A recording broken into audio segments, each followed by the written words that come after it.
Next topic है quantization of charge. तो principle of quantization of charge पढ़ना है हमें। ठीक है, नेक्स्ट टॉपिक क्या है? प्रिंसिपल है principle of quantization principle of quantization of charge. Quantization of charge क्या है? देखो, principle of quantization of charge, principle of quantization of charge का मतलब क्या है? पहले तो एक वर्ड है इसमें क्वांटाइजेशन, यानी कि क्वांटा वर्ड है इसमें।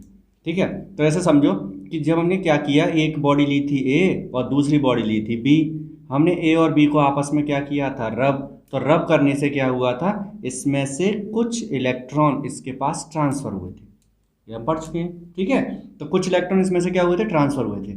तो बस क्वांटाइजेशन ये कहता है कि जो डिस्ट्रीब्यूशन ऑफ चार्ज है, एक बॉडी से दूसरी बॉडी पे जो चार्ज डिस्ट्रीब्यूट होगा, यानी कि एक बॉडी से दूसरी बॉडी पे जो चार्ज जाएगा वो कंटिन्यूस नहीं हो सकता, लगातार नहीं जाएगा।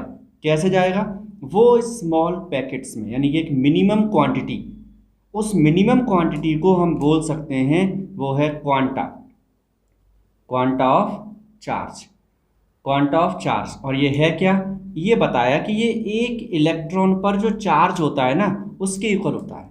एक क्वांटा किसके इक्वल होता है? एक इलेक्ट्रॉन पर चार्ज के इक्वल होता है। One quanta is equal to one electron. Electron quanta, quanta word है ना, वो चार्ज के लिए अभी यूज कर रहे हैं, क्वांटा ऑफ चार्ज। ठीक है, तो वो किसके इक्वल होगा? एक इलेक्ट्रॉन पर जितना भी चार्ज है।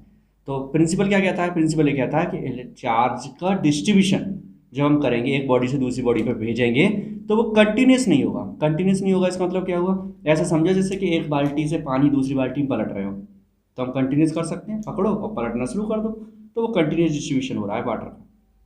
उसे हम पैकेट्स की फॉर्म में करेंगे, कंटिन्यूस नहीं करेंगे। पैकेट्स की फॉर्म में करने का मतलब क्या हुआ? हम उसे क्या करेंगे? एक मग भरेंगे पूरा फुल, भरने के बाद दूसरी बाल्टी में डालेंगे, फिर एक मग भरेंगे, फिर दूसरी बाल्टी में डालेंगे, फिर एक मग भरेंगे, फिर दूसरी बाल्टी। तो वहां पर मिनिमम क्वांटा, कम से कम ट्रांसफर कितना होगा? एक मग।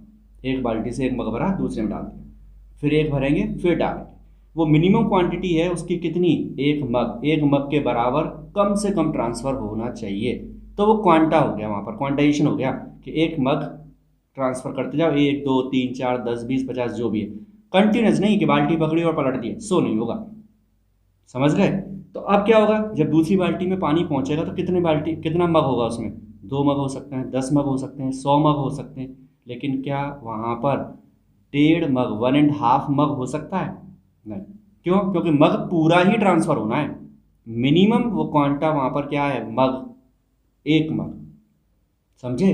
वही चीज यहां पर है। जब एक बॉडी से दूसरी बॉडी पर चार्ज ट्रांसफर होगा तो वो इलेक्ट्रॉन के नंबर या कहो मल्टीपल में, इंटीजर मल्टीपल में ट्रांसफर होगा। यानी कि किसी भी बॉडी पर जब चार्ज पहुंचेगा तो उस बॉडी पर चार्ज कितना होगा? उस बॉडी पर चार्ज होगा कितना? N E. कितना चार्ज होगा? N E, where N is integer multiple. N कैसा है? इंटीजर मल्टीपल है ये, एन इंटीजर मल्टीपल है। यानी कि एन की जो वैल्यू है वो 0 हो सकती है, 1 हो सकती है, 2 हो सकती है, 3 हो सकती है। एन की प्लस माइनस में, एन की वैल्यू प्लस माइनस में 1 2 3 डॉट डॉट कितनी भी हो सकती है। क्या नहीं होगा?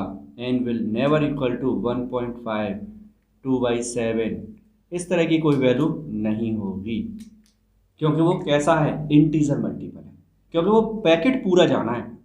ऐसे और समझो, जैसे ऐसे समझ लो जैसे हम मार्केट पहुंचे तो जो हम रुपए का लेन देन करते हैं मार्केट में, दुकान वाले को दोगे या लोगे।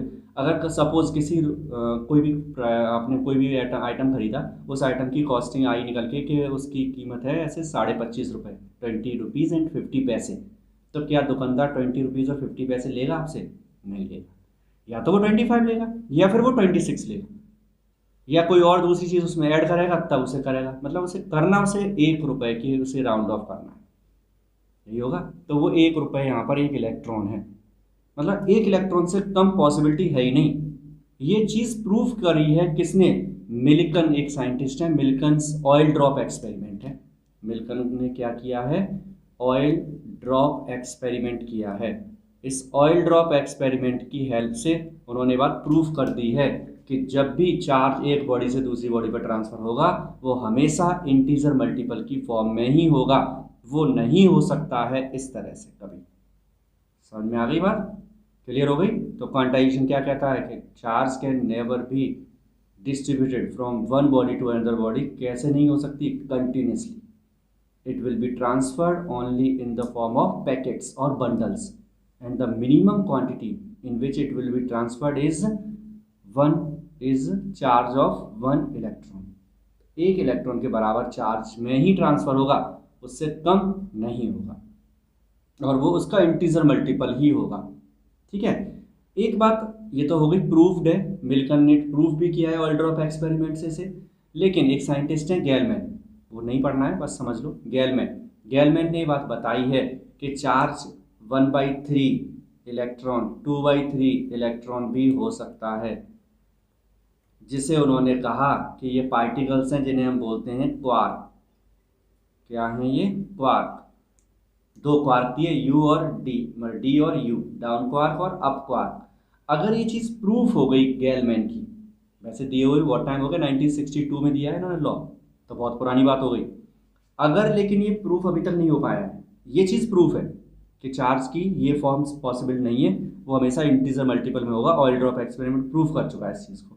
गैलमैन की ये बात प्रूफ नहीं हुई है, लेकिन अगर ये बात प्रूफ हो गई तो उस कंडीशन में क्या होगा, जो आज हम न्यूक्लियस पढ़ते हैं, न्यूक्लियस के अंदर इतने प्रोटॉन न्यूट्रॉन है, इलेक्ट्रॉन्स रिवॉल्व कर रहे हैं, वो सब बदलना पड़ेगा, वो हमें क्वार्क की फॉर्म में लाना पड़ेगा सारा कुछ। तो अभी तो ये प्रूफ नहीं है, तो इससे हमें मतलब नहीं है कि हाँ यू क्वार्क और डी क्वार्क क्या होते हैं क्या नहीं, वो छोड़ देते हैं। तो फिलहाल क्वांटाइजेशन क्लियर हो गया। तो क्वांटाइजेशन में क्या होगा, एक बॉडी से दूसरी बॉडी पर चार्ज कंटिन्यूसली ट्रांसफर नहीं होगा, वो पैकेट्स या बंडल्स की फॉर्म में ट्रांसफर होगा। क्लियर।